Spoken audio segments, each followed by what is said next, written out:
कहानियों में अगर जिक्र किसी राजा की हो तो सुनने में मजा ही कुछ और है।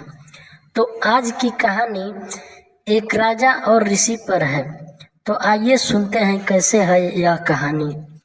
ढोलकपुर नाम के साम्राज्य में एक जाने माने ऋषि रहते थे जो लोगों का भाग्य बताने के लिए प्रसिद्ध थे।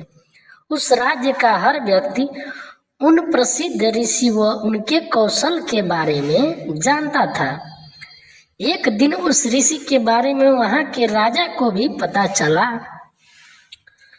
राजा के मन में भी अपने भविष्य को जानने की इच्छा होने लगी।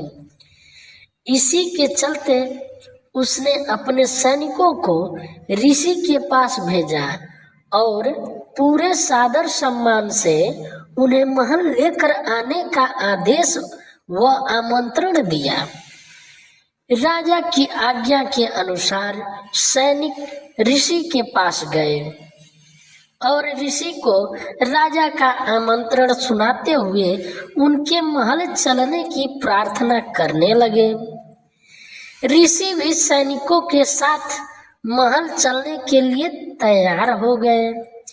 जब ऋषि महल पहुंचे तो राजा ने बड़े ही उत्साह से उनका स्वागत सत्कार किया और उन्हें अपने दरबार में सम्मान के साथ बैठाया।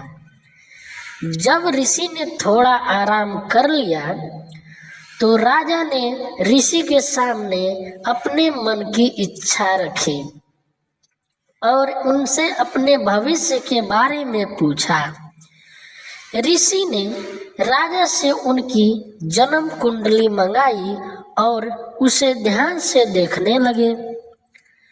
कुछ देर तक राजा की कुंडली देखने के बाद प्रसिद्ध ऋषि ने राजा को बताया कि भविष्य में उनका भाग्य आशीर्वाद भरा हुआ है और जीवन में सब कुछ अच्छा ही होगा।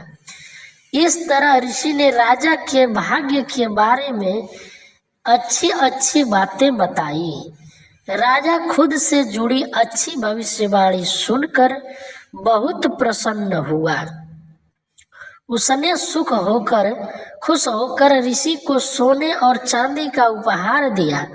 उसके बाद राजा ने ऋषि से अपने भविष्य से जुड़े दुर्भाग्य के बारे में पूछा। राजा के पूछे अनुसार ही ऋषि ने राजा के दुर्भाग्य से जुड़ी बातें भी बता दी। उन्हें सुनकर राजा बहुत क्रोधित हो गया। वह गुस्से में ऋषि पर चिल्लाने लगा और धमकाते हुए कहा कि इतनी बेतुकी बातें करने की आपकी हिम्मत भी कैसी हुई। राजा ने गुस्सा होते हुए अपनी तलवार निकाली और ऋषि की तरफ इशारा करते हुए कहा कि अब मुझे मेरी मृत्यु का समय बताओ। ऋषि समझ चुका था कि राजा अपना दुर्भाग्य सुनकर उस पर क्रोधित हो गया है। राजा की मृत्यु वाली बात सुनते ही वह शांति से कुछ गणना करने लगा। इसके बाद शांत स्वर में कहा, मेरी गणना और कौशल के अनुसार आपकी मृत्यु मेरी मृत्यु के ठीक 1 घंटे बाद होगी।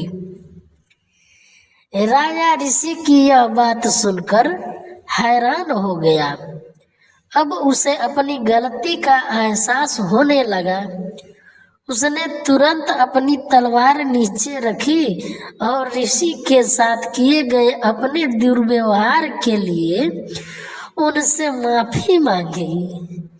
बाद में राजा ने ऋषि को ढेर सारा धन दिया और उन्हें वापस कुटिया में आदर व सम्मान के साथ भेज दिया। तो कहानी से हमें यह सीख मिलती है कि मुश्किल परिस्थितियों में हमें समझदारी से काम लेना चाहिए और मन को शांत रखना चाहिए। यह हुनर हमें हर परेशानी से बाहर निकाल सकता है। तो दोस्तों, आप लोगों को यह कहानी कैसी लगी आप लोग ज़रूर कमेंट में बताइए, और अच्छी लगी हो तो इस कहानी को शेयर ज़रूर कीजिए तथा हमारे चैनल कहानियाँ को एक सब्सक्राइब ज़रूर दीजिए। धन्यवाद।